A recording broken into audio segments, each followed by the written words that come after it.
Anda juga boleh kirimkan SMS kepada saya Casey dengan kodnya kelab KLUB, jarak, nama anda, kisah misteri anda, dan hantarkan ke talian 72346. Pendengar Ria 897 FM, selamat mendengar kembali bersama saya dalam rancangan Misteri Jam 12.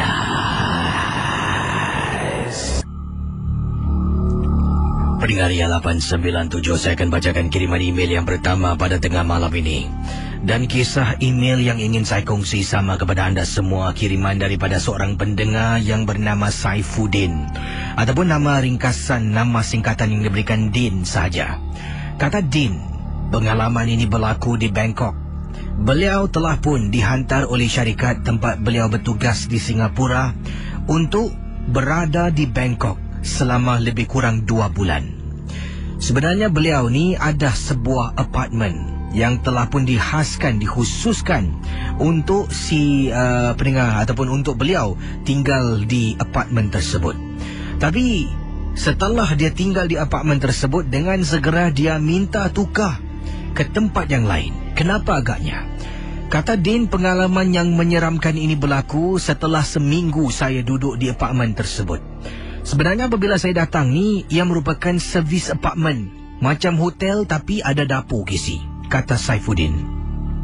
Pengalaman yang tak dapat dilupakan, bayangkan para pendengar Misteri Jam 12.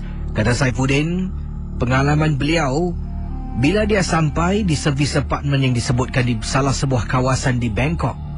Di tepi pintu rumahnya ada bekas macam terbakar hitam, macam asap yang dah pun melekat pada dinding tepi rumahnya di bahagian bawah sahaja.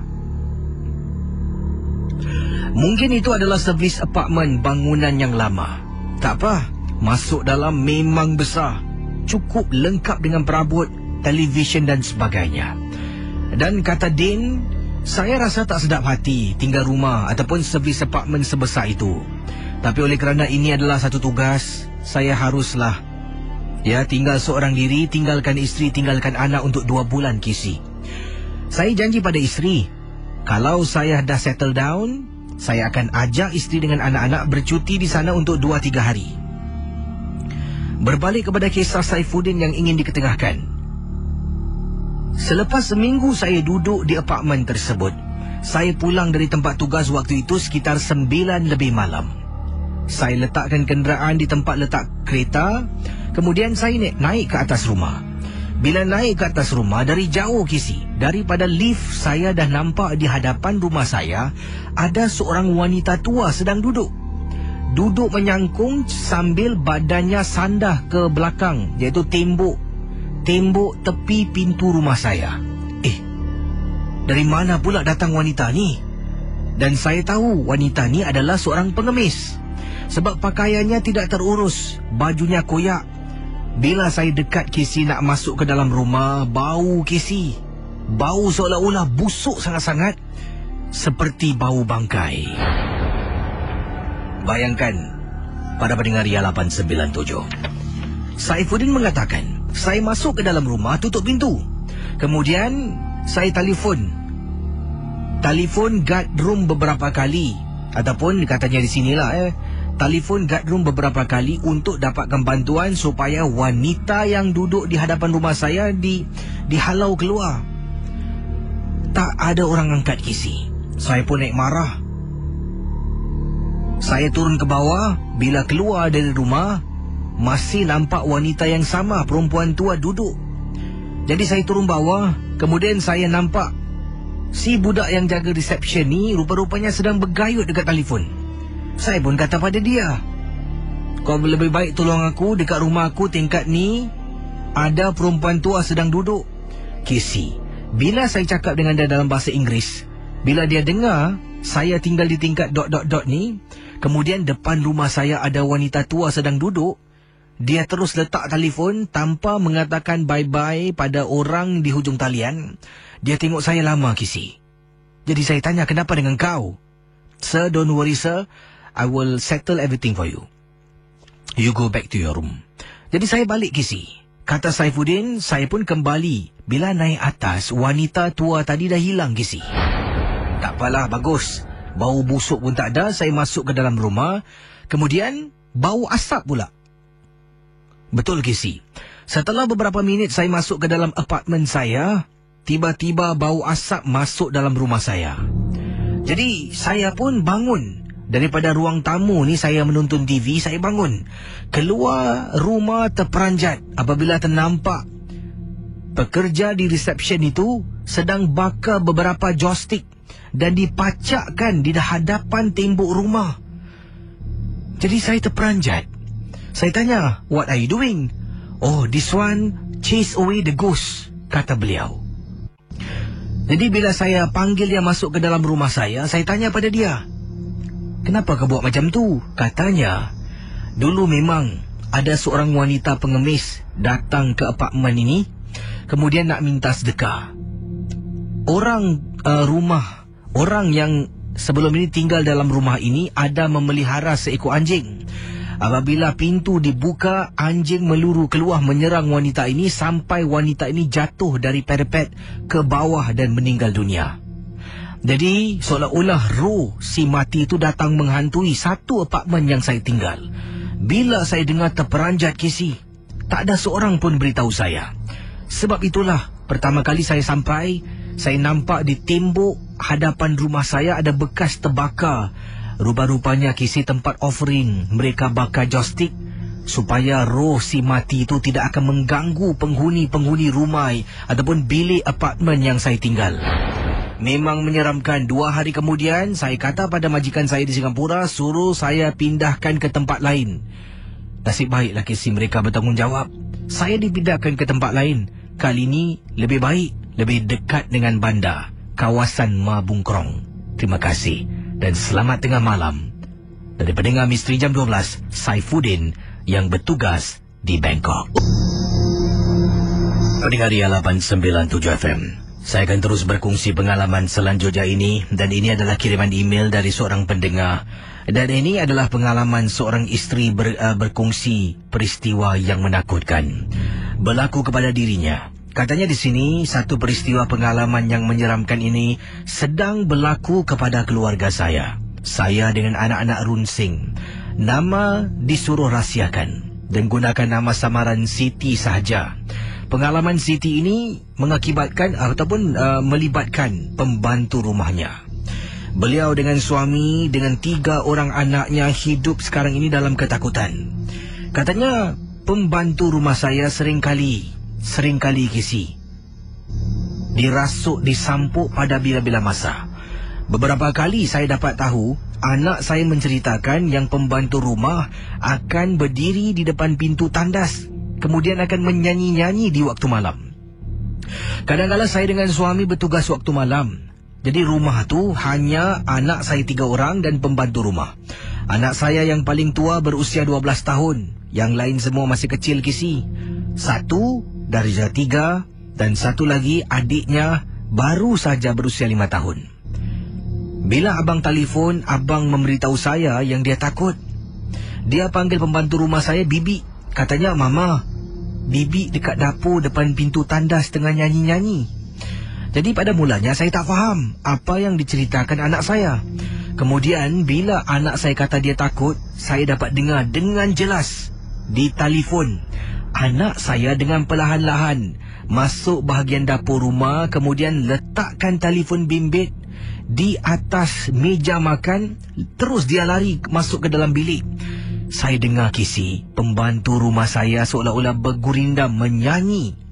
Dikatakan oleh anak saya di hadapan pintu tandas rumah saya.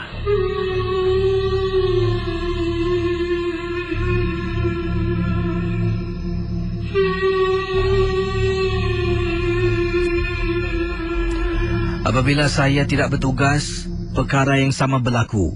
Kadang-kadang pembantu rumah saya ni seolah-olah tak terkawal, menangis, mengilai, marah, menggunakan kata-kata kesat.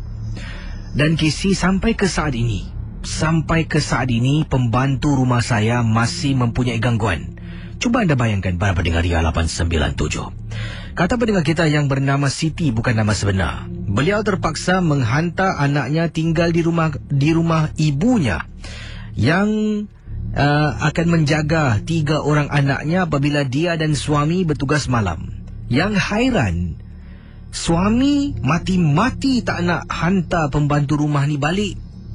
Malah dia kata kesian, sedih kalau kita melaku zalim. Kalau dah ada gangguan macam ni, adalah tanggungjawab kita juga untuk membantu mengubatinya. Saya rasa pelik kisi dengan sikap suami saya yang mementingkan orang lain dari keluarga. Sampai ke saat ini, kalau saya nak pulang, saya akan tunggu suami pulang dari tempat tugas dengan ambil anak-anak pulang ke rumah. Tapi sekarang ni masalahnya tu cuti sekolah. Anak-anak sentiasa ada di rumah. Kesian kisi mak saya terpaksa menjaga anak saya 3 orang. Abakan daya bila pembantu ada di rumah, macam-macam gangguan akan berlaku. Tak tahu bagaimana caranya lagi. Untuk saya nasihatkan suami supaya hantar saja balik pembantu rumah. Tapi dia kata tak boleh. Ini dah jadi tanggungjawab kita. Kita tidak boleh lepaskan dia begitu saja. Mungkin kalau dia dah pulih, barulah kita hantar dia balik. Itu saja pengalaman saya dari isteri yang runsing dan takut.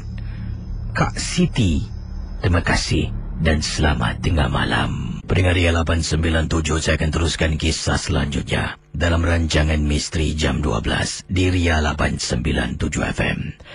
Berikut ini adalah satu lagi peristiwa pengalaman yang ingin saya ketengahkan. Dan datangnya daripada, ini kiriman SMS dari Encik Said Al-Atas. Katanya, apa kabar Kisi? Sudah lama kita tidak berjumpa. Sebenarnya saya ni bertugas dan sekarang ini agak sibuk dengan beberapa perkara. Tetapi saya ingin ketengahkan satu peristiwa kepada Kisi dan juga para pendengar Misteri Jam 12. 2 minggu yang lalu, saya telah pun diketemukan jodoh dengan sebuah keluarga ini yang mempunyai seorang anak gadis. Anak gadisnya dikatakan dibuat orang. Bila dibuat orang, beliau ni seolah-olah dah tak sedarkan diri. Yang bermaksud, kata Encik Said Al-Atas, anak gadis kepada tuan rumah ni seolah-olah dah tak boleh berbual, berdiam, seringkali termenung. Ini kerana anak gadis yang berusia 19 tahun masih bersekolah ini beberapa minggu yang lalu mengikut ibu dan ayahnya telah pun dilamar oleh seorang lelaki. Apabila pinangan tu ditolak atas sebab masih bersekolah, mungkin keluarga itu tidak puas hati. Saya tidak pasti adakah perbuatan ini perbuatan keluarga. Apabila saya tanya pada keluarga si budak yang diganggu ni lah, kata Encik Said Al-Atas, keluarga ini mengatakan yang dia tak ada bukti tetapi dia pasti. Kemudian saya menasihatkan mereka supaya jangan buat tuduhan rambang. Kita pun tak tahu, kadang-kala niat orang tu baik nak mendirikan masjid. Kenapa kita harus menuduh? Berbalik kepada kisah Encik Said Al-Atas. Jadi bila anaknya ni sentiasa berdiam diri, dah termenung, sekolah pun dah tak boleh pergi. Sebab apa Kisi? Dah tak nak berbual. Seringkali duduk seolah-olah orang gila bayang, kata ibu dan ayahnya. Jadi kata Encik Said Al-Atas, saya pun sebelum diberitahu, dipanggil, anaknya pada malam-malam tertentu akan menangis, kadang-kala ketawa, terpekik, mengilai dan sebagainya. Kata ibunya, apabila dia bacakan sesuatu, anaknya langsung tidak ada tindak balas yang ditunjukkan. Suami pun ikut baca. Jadi saya tanya, surah apa yang awak baca? Dia kata dia baca Ayatul Kursi. Tetap sama. Malah benda tu boleh tengok beliau dan suami kemudian ketawa. Suami dengan isterinya rasa pelik lah. Jadi saya pun datang. Bila saya tengok keadaan anaknya, memang Kisi, badannya boleh nampak kurus kering sebab dah lama jarang makan dan dia seolah-olah berdiam diri. Jadi saya mula membaca surah-surah Ruqyah. Ayat ... berikut ini, anaknya menunjukkan tanda-tanda tak suka. Dia tutup telinga Kisi. Kemudian dia membuat suara yang nyaring, seperti mana orang-orang yang rasuk kena sampuk suka lakukan.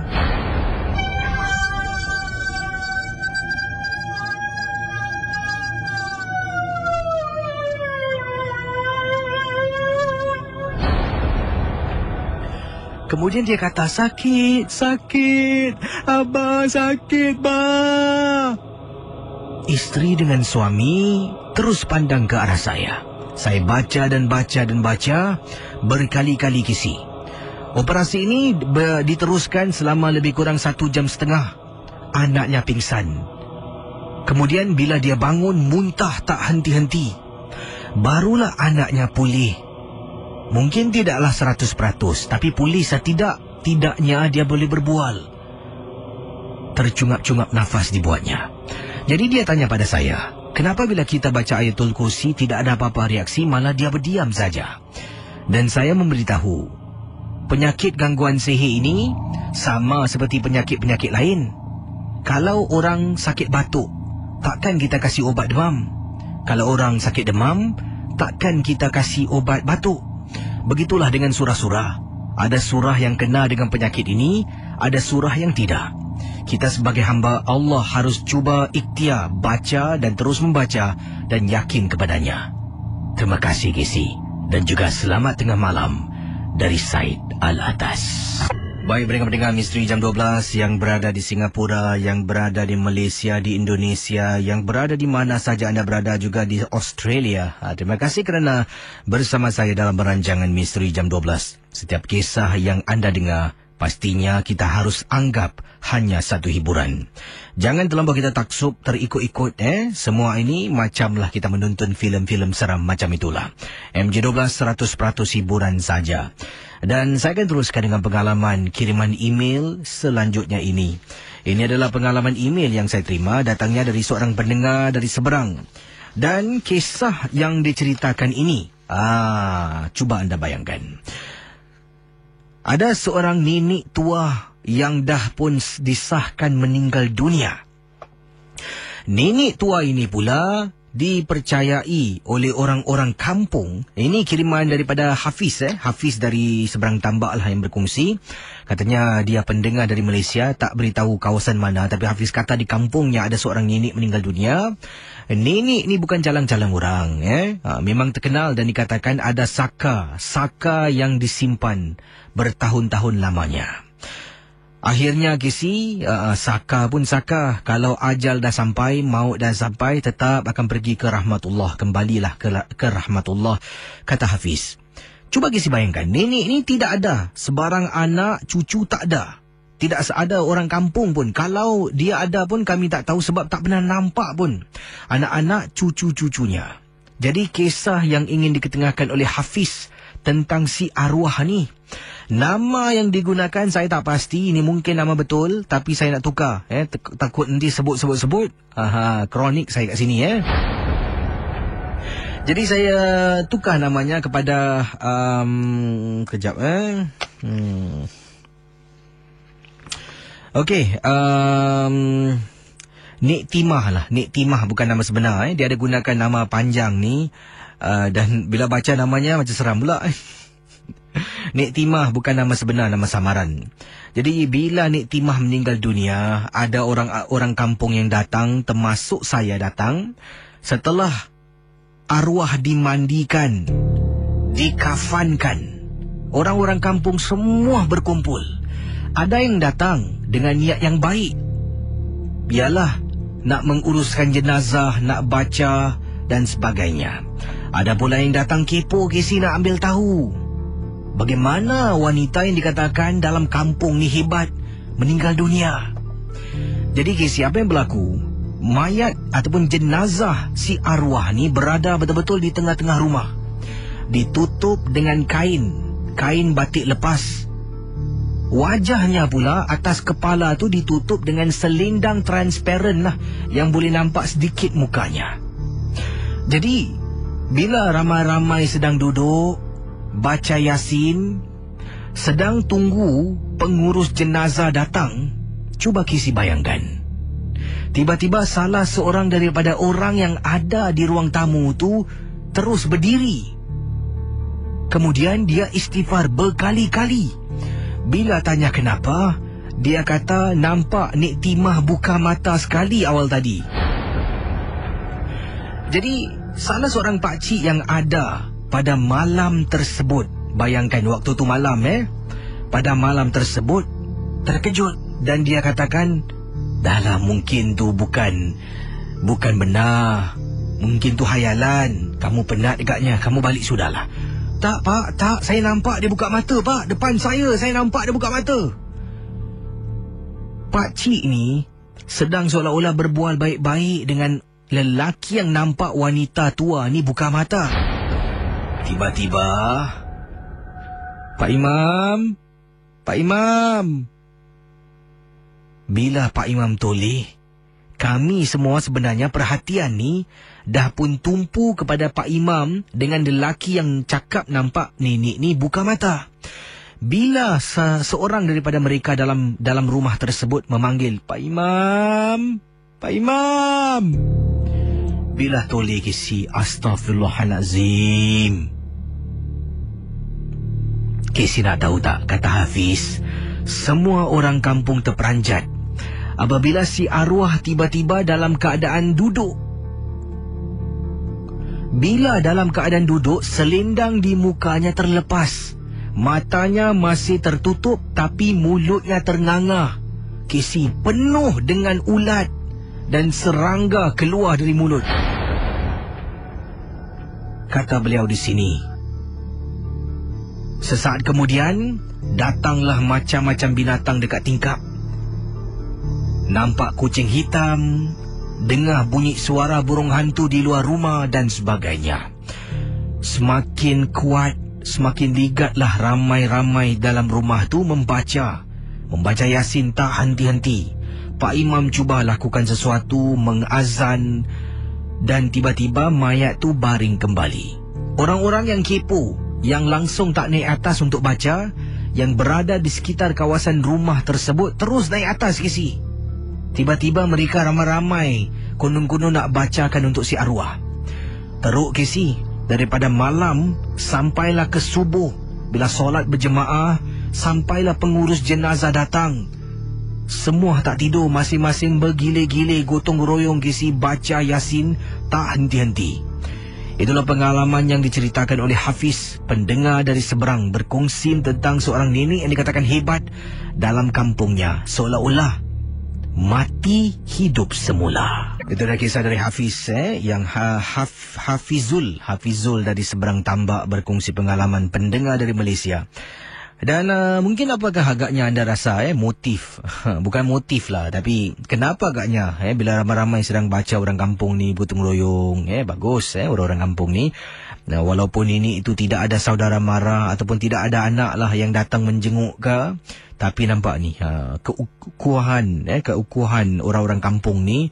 Walau tak ada saudara mara, tetap ada begitu ramai yang datang untuk uruskan jenazah, untuk bersama dengan si arwah sebelum dia diusung keluar dan dimasukkan ke liang lahat. Ada juga orang-orang yang kipo kata Hafizul yang nak tahulah, datang setakat jaga jenguk. Yang hairan tahu takut pula bila sesuatu perkara yang pelik berlaku, tahu pula naik rumah. Hairan kalau dah kat situ apa salahnya menziarahi orang yang meninggal tu baik, mengingatkan kita yang kita juga akan mati satu hari nanti. Dan apakah anda rasa kenapa agaknya setengah jalan tu tiba-tiba jasad si arwah ni dalam keadaan duduk, mata masih tertutup tapi mulutnya ternganga dan keluar ulat, mungkin lah, saya tak tahu, dia katanya serangga dan sebagainya keluar benda-benda tu. Dan bila Pak Imam tu katanya di sini ramai-ramai semakin ligat membaca, dan Pak Imam mula azan, mayat ataupun jenazah tu terus baring kembalilah. Dan sebelum itu datanglah burung hantu, tapi bukan burung hantu datanglah, katanya burung hantu, kedengaran bunyi burung hantu di luar rumah, mungkin berdekatan lah. Dan juga datanglah kucing hitam yang ada duduk di salah satu tingkap di kawasan rumah tersebut. Jadi itulah kisahnya.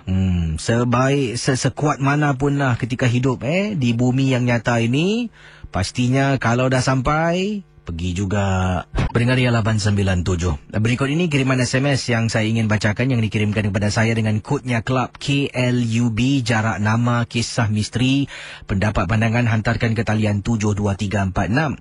Yang ini kata Encik Abdul Rahim. Assalamualaikum Kisi. Waalaikumsalam warahmatullahi ta'ala wabarakatuh. Nama saya Abdul Rahim dan kisah saya bukan kisah seram tetapi satu perkara misteri yang berlaku pada diri saya. Kata Encik Abdul Rahim pengalaman ini. Sebelum tu dia kata apa ni? Kenapalah Kisi cuti lama sangat? Ini baru saya cuti 4 hari Belum lagi cuti honeymoon. Berhari-hari dibuatnya. Baik, kata Encik Abdul Rahim, pengalaman beliau ini berlaku di salah sebuah masjid di Singapura. Sekali lagi Casey, ini bukan kisah seram, ini kisah misteri. Saya salah satu hari Jumaat itu menunaikan solat Jumaat di salah sebuah masjid di Singapura. Apabila saya ternampak seorang makcik tua dengan seorang anak kecil. Dan saya tak rasa bayi yang ada di tepinya itu adalah bayi kepada makcik tersebut. Sebab makcik itu dah terlampau tua untuk memiliki seorang anak yang kecil. Masih bayi, dibungkus Casey. Jadi dia ni duduk agak jauh daripada yang lain yang sedang meminta sedekah. Entah macam mana, lazimnya kalau orang-orang minta sedekah ni saya jarang nak beri. Sebab bila dah sampai masjid tu, saya akan berikan pada masjid saja. Bukan apa Casey, sindiket-sindiket di Singapura ni semua dah tahu. Akbar pun dah beritahu. Mereka ni bekerja untuk sindiket. Jadi tak naklah beri orang lain kaya. Bila ternampak makcik ni dengan seorang bayi, saya terasa tergerak hati. Apa yang berlaku, saya pun keluarkanlah beg duit saya dan berikan dia sedikit sedekah. Kemudian saya berjalan masuk ke dalam masjid untuk menunaikan solat Jumaat. Setelah solat Jumaat, saya pun pakai sepatu saya dan terus nak kembali ke pejabat saya berdekatan dengan kawasan yang saya bertugas. Kemudian dipendekkan cerita, apa yang berlaku bila saya keluar tu, katanya sebelum nak pergi ke pejabat, saya mencari wanita tua yang tadi minta sedekah. Tiba-tiba selepas solat ni teringat. Saya pusing satu masjid Casey tak nampak wanita tu. Malah saya tanya salah satu peminta sedekah di sana dan dia kata tak pernah nampak pun wanita tua gendong bayi. Jadi saya rasa pelik dan hairan. Itulah pengalaman saya, kisah yang ingin saya ketengahkan. Sampai sekarang Casey, kalau saya solat dekat masjid tu, saya akan cari wanita tua dengan seorang bayi, tapi tidak akan saya jumpa sampailah ke saat ini. Mungkin ada pendengar-pendengar yang tahu pernah terkena dengan satu perkara misteri yang berlaku sama macam saya. Bolehlah kongsi bersama dalam rancangan Misteri Jam 12. Jadi itulah saudara, banyak kisah setelah pun saya ketengahkan sejak awal tadilah, satu persatu dan kita akan berehat seketika. Saya akan teruskan dengan rancangan Misteri Jam 12 dan sebelum tu jangan lupa untuk anda dapatkan tiket menyaksikan konsert Misteri Jam 12, 2 jam padat dengan live band.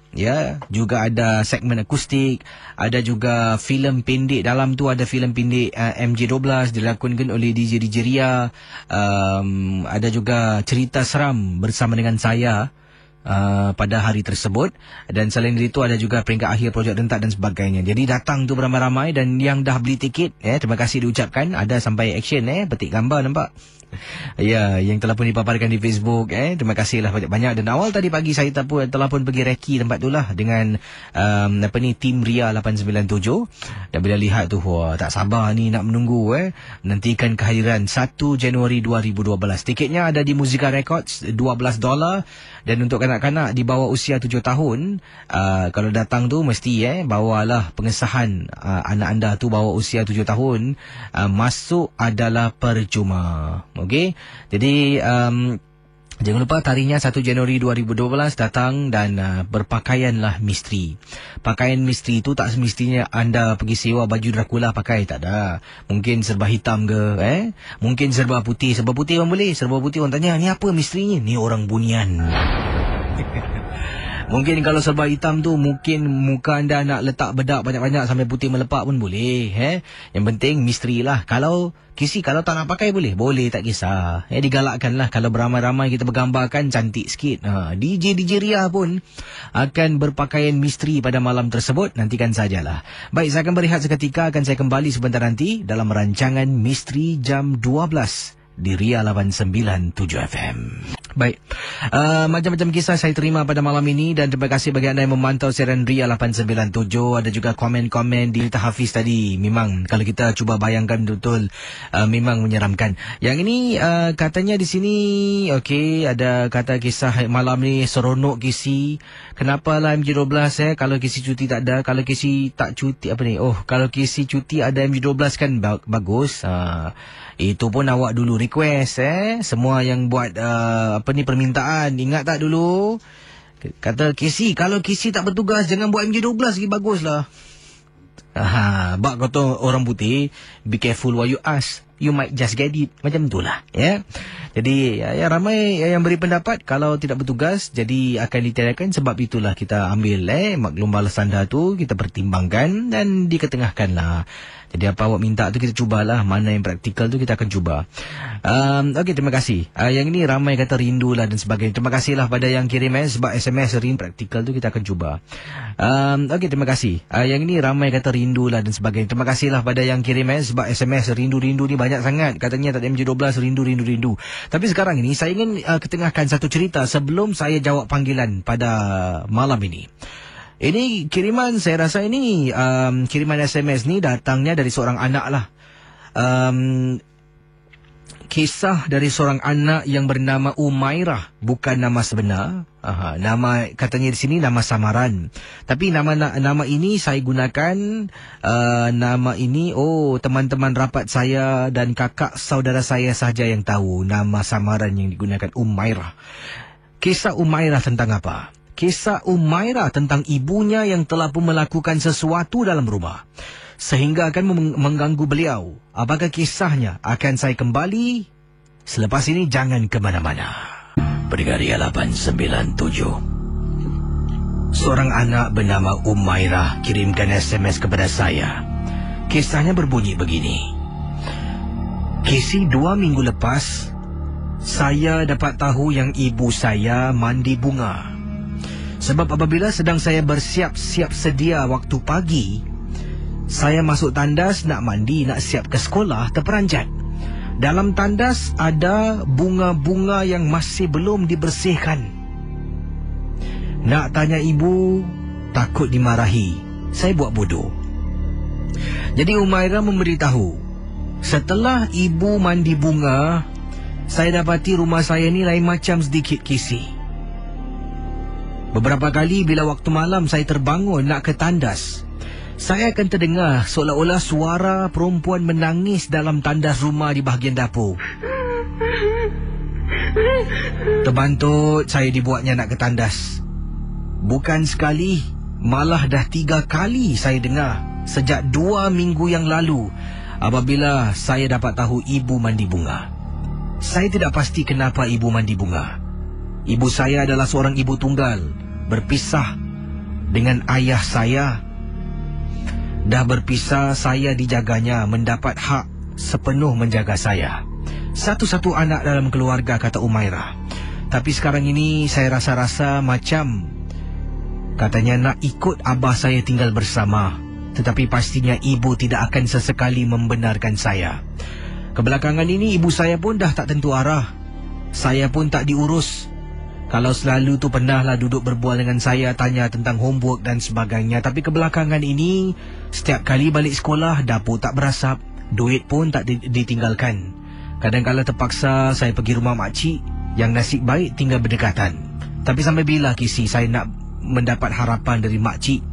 Inilah tentang ibu saya yang baru-baru ini dan mengganggu saya dalam rumah. Terima kasih dan selamat tengah malam dari peminat Misteri Jam 12, Umairah. Baik teman Ria 897 FM, saya akan jawab panggilan sekarang 669-11897. Selepas beberapa pemanggil yang saya akan ketengahkan kisah di hujung talian, saya akan ceritakan satu pengalaman seorang pelajar di salah sebuah pondok pesantren di seberang. Ternampak sesuatu ketika beliau masuk ke dalam bilik gurunya. Jadi apa yang dia nampak? Inilah yang saya nak ketengahkan. Cara pendengar kita ni berkongsi, memberikan deskripsi apa yang dia nampak. Bila saya pejam mata cuba bayangkan, memanglah menakutkan.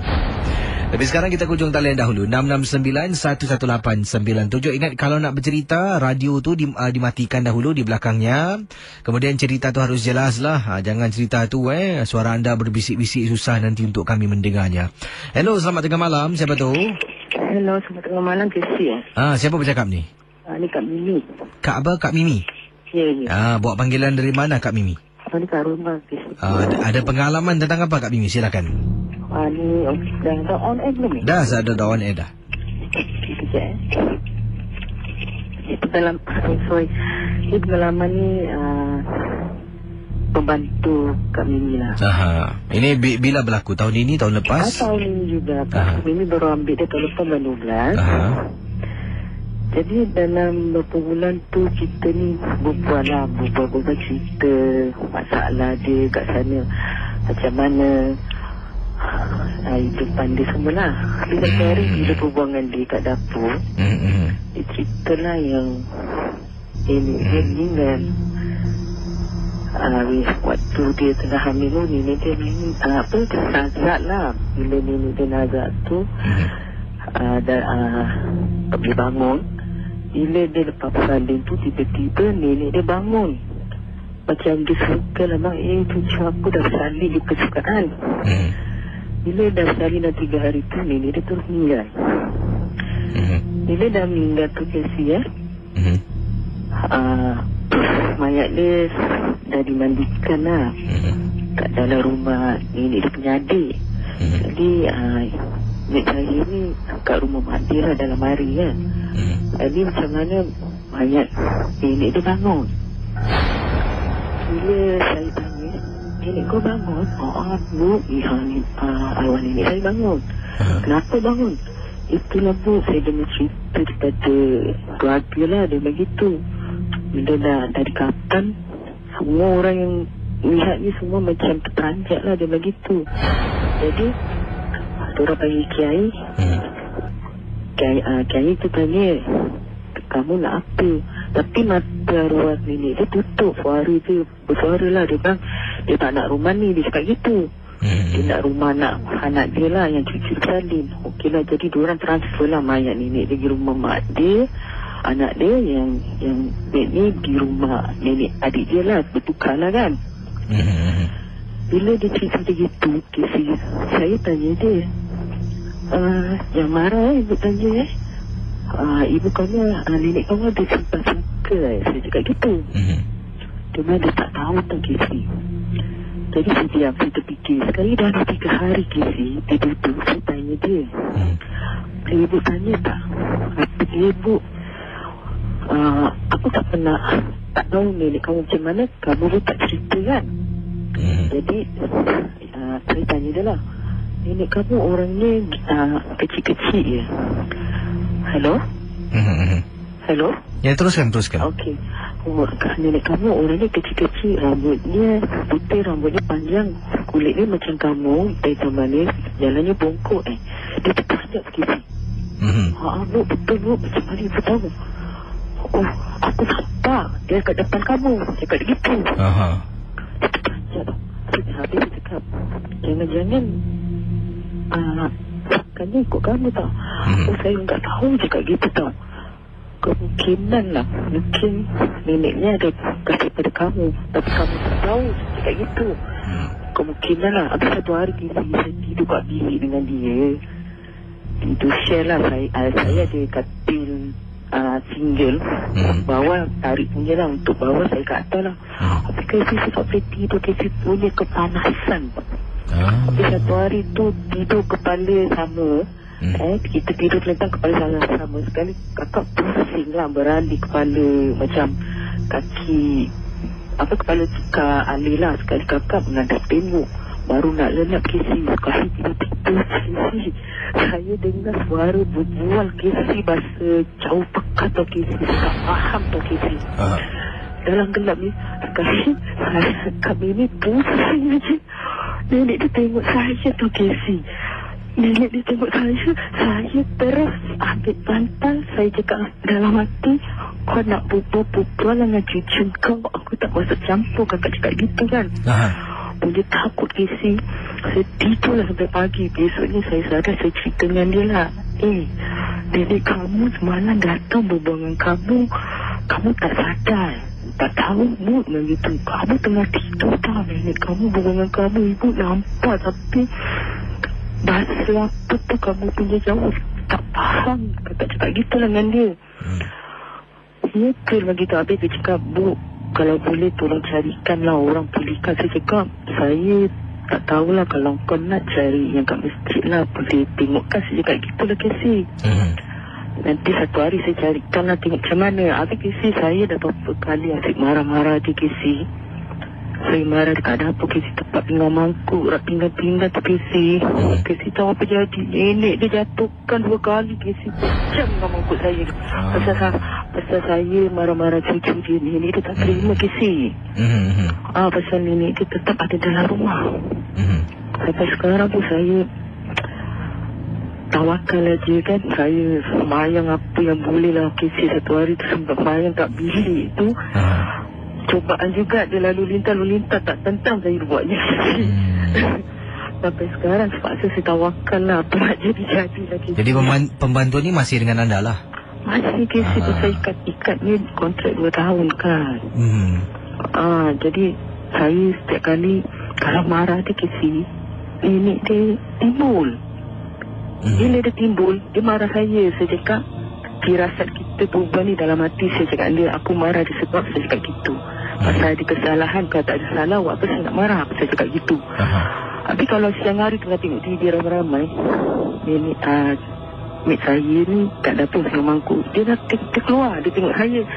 Saya tanya dia, kau nak apa? Dia cakap gitu. Dia tanya cucu dia, cakap dia kat dapur lah. Kau jangan kacau lah, saya cakap gitu. Aku tak kacau kau jangan kacau aku. Satunya Kesi, dia pernah marah, dia cakap dia nak kacau anak-anak saya. Saya cakap, cuba kau kacau anak aku. Kau ingat tau, cucu kau kat tangan aku. Saya cakap dia duduk kat sini, jangan apa-apakan anak aku. Saya cakap gitu, kalau kau tak apakan, aku pun tak kacau kau punya cucu. Terus jalan lah. Jalan Kesi, terbungkuk-bungkuk Kesi. Sampai sekarang memang ada. Tetap kakak lupa. Kakak nak cari orang juga ni. Terima kasih ya Kak ya. Okey, sama-sama. Silakan hubungi saya 669-11897. Baik, saya akan jawab panggilan anda. Dan ini kisah daripada Sofian, seorang pelajar pada tahun 1993 di salah sebuah pesantren di Seberang. Pengalaman Sofian ini ketika menjadi seorang pelajar yang baru di sana.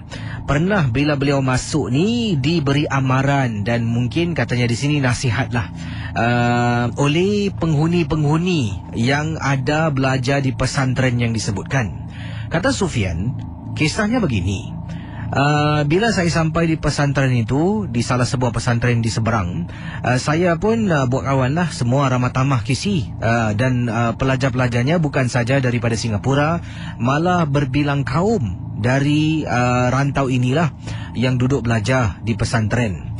Jadi kisahnya apabila salah seorang pelajar di sana yang dah pun berada di pesantren itu lebih kurang setahun lebih. Katanya di sini pada malam-malam tertentu bila dengar orang mengetuk debuk dengan meneriak gerhana bulan, gerhana bulan. Kita pelajar-pelajar di sini diharapkan supaya jangan keluar. Biar duduk dalam bilik masing-masing, dalam rumah masing-masing. Jadi saya ni pada hari ini maksudkan sebenarnya ada tertinggal sesuatu dalam bilik darjah. Bila saya tertinggal sesuatu dalam bilik darjah, jarak daripada bilik saya ke bilik darjah jauhnya lebih kurang 500 meter. Dan Kesi, malam tu kebetulan gerhana bulan. Jadi memang ada orang yang ketuk beduk dan beritahu gerhana bulan beberapa kali. Saya pula tak terfikir tentang amaran yang saya diberikan bila saya baru saja sampai di pesantren yang disebutkan. Saya pun pergi malam tu, keluar. Teman-teman lain semua dah tidur. Oleh kerana 2 hari kemudian ada peperiksaan kecil, saya pun memang nak ambil buku saya dan nak ulang kaji pelajaran di waktu malam. Dalam perjalanan, tiba-tiba meremang bulu roma. Angin boleh tiup Kesi sekuat-kuatnya tapi tidaklah sampai melayang. Malam tu angin deras, betul-betul deras. Sampai saja di kelas, saya buka pintu, masuk dalam. Kelasnya besar, meremang bulu roma sebab gelap. Sedang saya ambil buku yang saya tertinggal di bawah meja, saya dengar bunyi meja bergerak. Apabila saya toleh dalam bilik darjah yang gelap, terperanjat Kesi, ternampak sejenis makhluk sedang duduk menyangkung di atas salah satu meja. Kemudian dengan mata yang merah menyala sambil seolah-olah memerhatikan saya yang sedang berdiri dalam keadaan ketakutan. Tiba-tiba Kesi, saya ni tak boleh bergerak. Badan saya seolah-olah dikawal. Entah macam mana, lat beberapa minit saya dengar orang pekik berkali-kali. Orang melaungkan azan berkali-kali. Pada mulanya dengar sedikit, makin lama makin kuat, makin lama makin jelas. Bila makin kuat makin jelas, barulah saya dapat gerakkan badan dan tangan saya. Waktu itu makhluk tu pun dah keluar, lari daripada kawasan bilik darjah tersebut.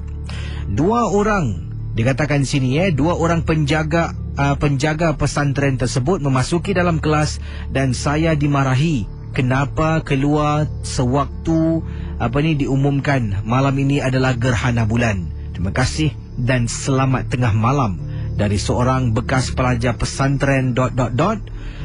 namanya Ahmad Sufian. Baik, saya akan terus dengan kisah pengalaman berikut ini. Yang ini dari seorang suami berkongsi namanya Encik Azlan. Katanya, kisah saya tak panjang dan tak seram mana, tapi kena pada saya memang menyeramkan. Bila ceritakan memang tak begitu seram. Tak apalah, jadi kisah. Kata Encik Azlan, saya pernah waktu malam terbangun tak boleh tidur dan memang keesokan hari tak bertugas. Jadi memang ni saya penggemar bola sepak, tapi bila tak bertugas saja saya akan tonton. Waktu tu ingat pukul 3 lebih pagi, saya ni berada di ruang tamu sedang menonton bola sepak. Apabila ternampak isteri saya keluar dari bilik, saya pun pesan, "Ma, buatkan kopi satu." Isteri saya masuk dapur, saya tunggu sampai half time. Kopi saya tak sampai-sampai. Saya pun bangun, nampak isteri saya dah nyenyak tidur. Tak apalah, tak mau ganggu, mungkin dia lupa. Saya pun bancuh kopi saya. Bila bancuh kopi saya, KC kata, bayangkan para pendengar Ria 897, cik abang kita ni. Sedang dia bancuh kopi sendiri, awal tadi ingatkan isteri pesan, mungkin lupa. Bancuh. Saya terdengar KC. Ada orang bersuara, seolah-olah mengatakan, "Bang, buat kopi." Kisi, kalau saya ceritakan memang bunyinya kelakar seram pun ada. Tetapi bila terkena pada saya, betul Kisi, sekuat mana, macho mana pun, sebaik mana perlawanan antara Liverpool dengan Man U, kata beliau ni, saya matikan TV terus masuk dalam tidur. Kopi saya pun tak siap. Terima kasih dan juga selamat tengah malam. Wah, dahsyat betul hantu berdialog macam tu. Kalau saya, bukan sempat nak matikan TV tu lah tak sempat saya tutup. Saya masuk bilik, burung tiong makan betik, gua tidur pun cantik. Halo, selamat pagi. Ya, siapa tu? Di sini. Ya. Ya, bawa panggilan dari mana ya? Dari Johor. Dari Johor? Bukan dari... Okey, Yaya, silakan dengan pengalamannya.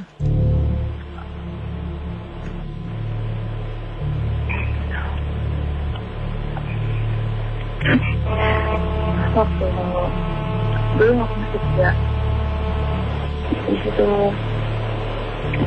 setiap hari Sabtu saya tengah hari semua anak-anak sudah pulang dan anak-anak dan debut dan pulang, bisa kita jalan-jalan ke tempat hiburan, tempat kampung saya. Bisa pulang okey.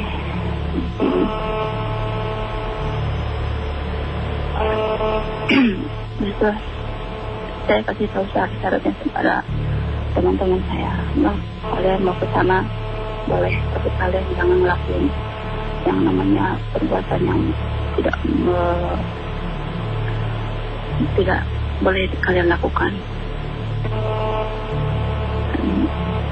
Anak-anak ikut apa kata-kata saya. Habis itu hari Minggunya kita berangkat. Saya tempat kerja ke tempat di mana tempat itu buat semacam tempat pelangon lah, macam tempat monyet, di mana monyet-monyet itu tinggal di situ lah.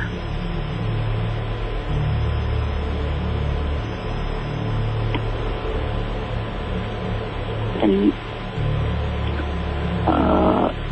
kita semua di situ sampai siang, dari siang sampai sore, sampai jam 7 malam lah.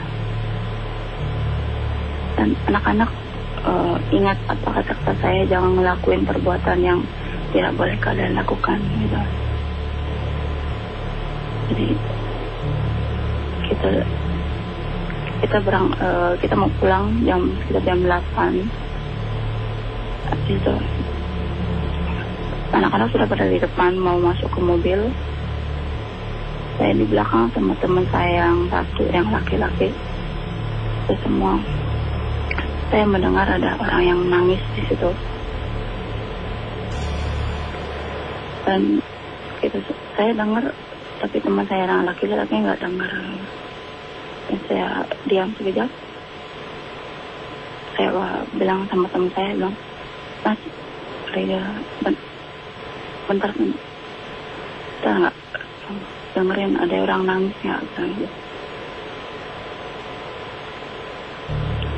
Teman saya juga stop dan dengerin. Kita semua dengar ada yang nangis. Saya panggil teman-teman saya semuanya, yang laki-laki itu ada 20 orang. Dan dia semua teman-teman saya kembali. Itu semua dengerin ada orang nangis, nanti kita tarik saya itu. Dan ada orang satu laki-laki sama satu perempuan. Mereka juga lebih ngesek. Dan perempuan itu nangis. Dia bilang, Mbak, tolong saya dong. Kita semua tanya, kenapa kalian kayak gini? Dia bilang, saya nggak bisa keluar, Mbak. Yang laki-laki sama perempuan itu nggak bisa cepat. Kalau kita semua nggak tahu harus ngapain. Saya berpikir saya pergi ke tempat di mana ketua daerah itu. Jaraknya jauh dari tempat kejadian ke tempat ketua di situ. Jadi ketua itu bilang harus pergi ke tempat di mana ada kentongan. Ketuk 3 kali kentongan itu, nanti orang-orang akan datang. Jadi saya pulang lagi, ketuk kentongan itu 3 kali. Dan orang-orang pada keluar. Dan sampai pagi pun perempuan sama laki-laki itu nggak bisa copot. Lalu mereka berpikir panggil dokter, dan dokter bilang harus disuntik mati. Disuntik mati pun kalau orang tuanya nggak mengizinkan, mereka nggak akan mati. Dan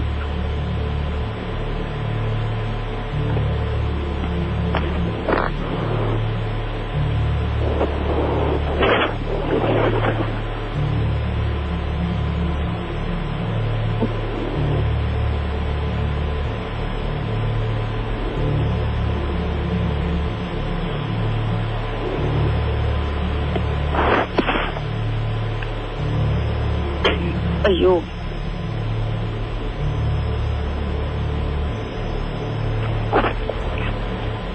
Halo. Dan di Facebook saya dah buat satu survey sebab ramai orang buat aduan. Saya dah katakan kalau tadi nak telefon, ceritanya harus jelas, suaranya harus jelas, jangan berbisik-bisik. Dan ramai buat aduan. Jadi saya buat survey di Facebook saya lah. Terima kasihlah bagi anda yang ambil bahagian. Survey ringkas ni. Pilihan anda yang mana satu, jadi akan saya semak sebentar nanti. Terima kasih bagi anda juga yang sedang memantau siaran Misteri Jam 12 Ria 897 FM. Ada yang beri pendapat, pandangan, ada yang juga katanya suka dengan rancangan ini. Terima kasih. Dan sebenarnya saya nak ucapkan terima kasih juga bagi anda yang like Facebook DJKC. Sekarang ini dah pun mencecah angka 10,149 like. Terima kasih lah. I like. Baik, kiriman-kiriman selanjutnya. Pendengar Misteri Jam 12 yang ini daripada Fatin katanya. Apa khabar Abang KC? Khabar baik Dik Fatin. Pengalaman yang saya nak ketengahkan ini bukan pengalaman saya. Nenek saya ni dari tadi suruh SMS KC. Saya pula gunakan prepaid. Terpaksalah saya kejutkan abah saya pinjam handphone. Nasib baiklah abah saya okey. Sebab nenek yang suruh. Hihihi, dia ketawa. Nenek suruh ceritakan pada Abang KC. Cik Rokiah. Puan Hajar Rokiah. Nama neneknya yang sedang mendengar. Katanya di sini Fatin. Dulu ketika ibu hamilkan saya, anak yang pertama, Dan satu-satunya anak dalam keluarga ni, nenek seringkali nasihatkan pada ibu dengan abah saya supaya jangan keluar terlampau lewat malam. Ini kerana anak yang pertama selalu menjadi sasaran ilmu-ilmu yang tak sihat ini, khususnya ilmu sihir. Ibu dengan abah saya waktu tu memang kisi, tidak dengar kata nasihat nenek. Dan bayangkan kata nenek, nyaris-nyaris saya ni tak dilahirkan kerana keguguran. Jadi bayangkan para pendengar Misteri Jam 12. Kata Fatin, ini pengalaman neneknya lah, Hajar Rukiah yang kirimkan. Salah satu hari tu bila ibu dengan ayah keluar pergi makan sup kambing di salah sebuah kawasan di Singapura, bila sampai di rumah 11 lebih malam. Apabila nenek sedang duduk di ruang tamu tunggu ibu dengan ayah balik, bila dengar bunyi orang buka pintu, nenek dah standby. Kisi dengan penyapu lidi yang diletakkan betul-betul di tepi pintu masuk. Ayah saya masuk dulu, ibu saya yang terakhir masuk kemudian. Kemudian nenek terus tahan. Jangan kau masuk, kau tunggu. Jadi ibu saya menjadi terperanjat. Suami tengok ataupun abah saya tengok nenek saya dan kemudian tanya, "Mak, kenapa dengan mak ni? Aku dah cakap dengan kau, isteri kau ni hamil anak yang pertama. Jangan balik malam-malam. Kau tengok kau dah bawa balik apa?" Waktu tu bila abah saya pusing, ibu saya pusing, tak nampak apa-apa pun di belakang. Jadi kemudian abah saya pun menyapa, "Jangan meripiklah mak, mana ada apa-apa." Kisi sekaligus serentak bila abah saya kata tak ada apa-apa, mak ataupun ibu saya menyaut, "Tak ada apa-apa bang, saya kat sini." Kisi nenek saya mengatakan serentak ibu saya terus kena rasukan, kena sampukkan. Benda tu kakak cantik dah masuk dalam badan ibu. Kemudian abah saya masih tak percaya. Ma, jangan main-main lah ma. Dia seolah-olah tu ketawa, senyum melihat keadaan abah yang tak reti-reti dan dengar nasihat orang tua. Kemudian nenek saya terus masuk dapur. Nenek saya ni memang rajin. Setiap hari Khamis malam Jumaat adalah kelas-kelas baca Yasin, berzanzi, dan banyak kisi botol-botol air bacaan tu disimpan. Ambil botol tu direnjis-renjis. Kemudian dah ibu saya pingsan. Barulah selepas itu kisi bayangkan bila ibu jatuh, perut ibu terhentak, katanya di sinilah terhentak timbuk dan nyaris-nyaris keguguran sebab ada pendarahan sedikit. Dikejarkan di hospital dan barulah abah saya sedar tentang nasihat dan kata-kata nenek. Sekali tak kena bukan bermakna setiap kali kita keluar tidak akan kena. Terima kasih dari Fatin, cucu kepada Puan Hajar Rukiah. Itu dia kisah yang cukup menarik lah daripada adik Fatin kita on behalf of nenek yang tak boleh SMS lah. Nenek paksa suruh ambil handphone abah Cute betul ni dua cucungan nenek ni Masing-masing dengar, maklum lah cuti sekolah kan. Ada juga nenek ada members lah. Kalau tidak nenek tak boleh SMS cuti. Kalau dah cuti sekolah dah habis, nenek dengar seorang macam mana nak SMS, tak pandai lah. Terima kasih lah pada Fatin dan neneknya Hajar Rukiah yang sedang mendengar sekarang ini. Memang menyeramkan kisah tadi beberapa kali dinasihatkan oleh neneknya ataupun ibunya, tak nak dengar. Akhirnya bila balik tu bagus tu ibunya terus kata, "Jangan masuk." Wah, anak lelaki marah. "Apa mak ni meripik?" Toleh belakang, isteri terus serentak dan tiba-tiba kena rasuk. Macam mana tu? Benda tu ikut. Nasib baiklah ada seorang ibu yang mungkin sentiasa ambil berat dan sebagainya. Ini ibarat macam cerita kartun dari seberang lah. "Jangan monyet, jangan. Aku nak juga. Belum kena, belum tahu. Dah kena, baru insaf." Baik, saya akan terus kongsi bersama pengalaman anda pada malam ini. Macam-macam kisah saya terima. Ada kata di sini, Casey, saya nak tanyalah, adakah benar bahawa permainan tradisional kuda kepang sangat berbahaya? Kekasih saya katanya meninggal dunia akibat ditarik nyawa. Adakah benar bahawa nyawa kami boleh ditarik apabila hendak pulihkan seseorang menurun? Tolong tanya pada mereka yang pakar, yang arif lah tentang permainan kuda kepang ni. Okey, mungkin kalau ada yang boleh menjawab, silalah jawab. Yang ini kata pendengar kita, kiriman-kiriman pendengar kita yang lain. Katanya dari pendengar kita yang ini, Spencer katanya, Assalamualaikum KC. Waalaikumsalam warahmatullahi. Kata beliau, nama saya Spencer. Saya ada sebuah kisah yang berlaku minggu lalu di kawasan Woodlands. Waktu itu saya sedang hendak ke kedai dengan kakak saya yang bernama Atika. Apabila kami hendak lalu lintas jalan di kawasan Woodlands ni, tak nak sebut nama tempatnya, saya dan kakak saya kemusykilan kerana kami nampak seorang wanita yang tua sedang menyangkung di perhentian bas. Kami kemusykilan kerana semua tempatnya seperti blackout, tiba-tiba gelap. Tidak ada lampu yang hidup. Bila kami sedang memerhatikan wanita tua itu berpakaian jubah warna hitam dan rambutnya panjang. Bila kami katanya horn sebuah kereta, kami lihat sedang berjalanlah nak berlintas tu, ada kereta horn kami. Dan melihat kereta itu, lihat wanita tua itu, alangkah terperanjatnya KC, dia terbang tiba-tiba dari kawasan itulah. Kakak saya lari lintang pukang ke kedai. Apa agaknya KC yang kami nampak pada malam tersebut. Yang ini dari Encik Said Alatas. KC, saya nak sentuh lah tadi tentang orang yang berikan sedekah kepada seseorang insan ataupun hamba Allah. Kadang-kala ni yang akan menjelma sebagai malaikat juga ada. Pernah sekali perkara ini berlaku. Perkara ini berlaku katanya di sini, kadang-kala peluang datang hanya sekali dan ini bergantung pada iman seseorang. Kalau kuat imannya, sentiasa berzikir dan ingat Tuhan, pastinya kata Encik Said Alatas akan tergeraklah hati dan naluri. Kalau tidak, kita akan fikirkan itu adalah sama seperti orang-orang yang lain. Betul KC. Pernah juga sekali perkara ini berlaku dan diceritakan kepada saya. Seorang insan hamba Allah ni kelihatan di bawah kolong blok rumahnya, tak pernah ada. Tapi pada malam yang dia balik, seorang lelaki tua minta sedekah. Dia sedang tunggu lift. Kemudian dia naik ke atas. Dia tak beri duit lah kata Cik Said atas. Lelaki ni, iaitu teman saya, naik ke atas. Sedang nak buka pintu, tiba-tiba tergerak hati nak derma. Dia turun bawah balik, cari lelaki yang jalan terketa-keta tadi, satu blok KC. Hujung dari hujung ke blok sebelah tak jumpa-jumpa. Mustahil lelaki yang jalan terketa-keta minta sedekah boleh hilang ataupun boleh bergerak dengan begitu pantas. Bila beritahu saya katakan mungkinlah, tidak semestinya benar.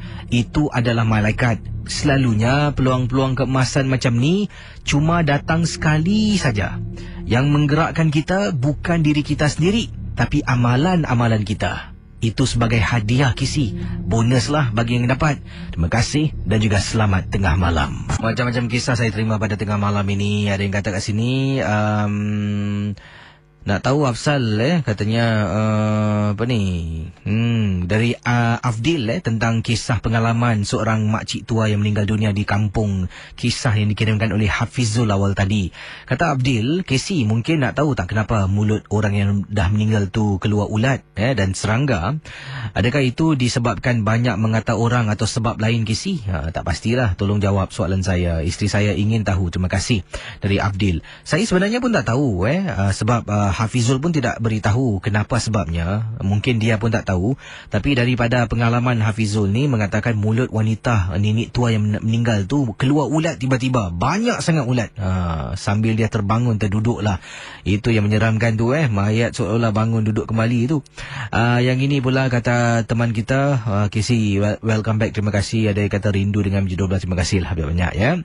Fazli, Assalamualaikum KC. Waalaikumsalam warahmatullahi ta'ala wabarakatuh. Pengalaman ini berlaku beberapa hari yang lalu. Saya bersama teman-teman pergilah karaoke di salah sebuah tempat di bahagian utara Singapura. Dan katanya di sini hanya kami 6 lelaki sahaja dalam bilik karaoke, tiada orang lain. Sambil kami sedang gembira melalak menyanyilah berkaraoke, saya terperasan bahawa ada seorang perempuan yang sedang duduk bertunduk di sebelah teman saya yang lain. Teman saya pula kelihatan lain, macam ada benda yang tak kenal lah. Dia seperti terperanjat dan hanya berdiam diri saja.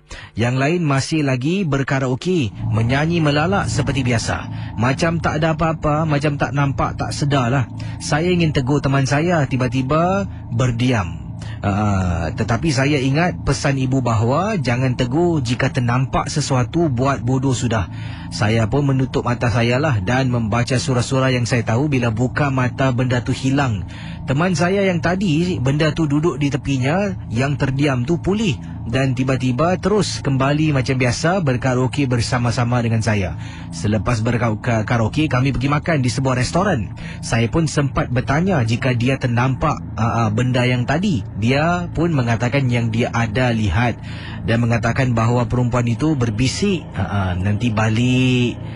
nanti aku ikut balik dengan suara yang amat menyeramkan, Casey. Kami pula berbincang untuk bersolat maghrib di masjid berdekatan dan alhamdulillah tiada apa-apa yang berlaku terjadi. Terima kasih dan selamat tengah malam.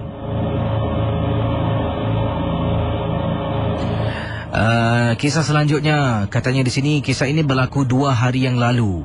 Apabila saya melihat jam di dinding dah pukul 2 pagi, tak nak balik ke Casey.